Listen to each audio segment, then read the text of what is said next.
Hi, this is Mark at Ding Dong's Garden. This is King Edward flowering currant. It's one of the few flowering currants we have here on our farm, and it's beautiful. We have lots of different types of currants, and we also have some gooseberries here on the farm, but they don't flower in the way that a flowering currant does. But there's some specific currants that give really beautiful flowers, and very early too.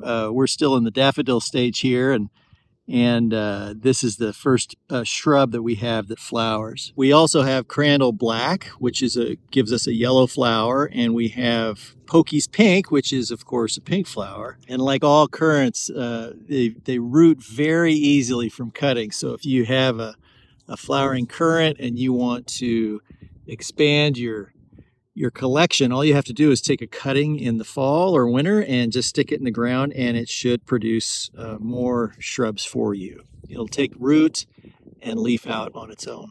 It's a great early season pollinator. It comes out about the same time as plum blossoms, or we have some apricots here that are blossoming right now.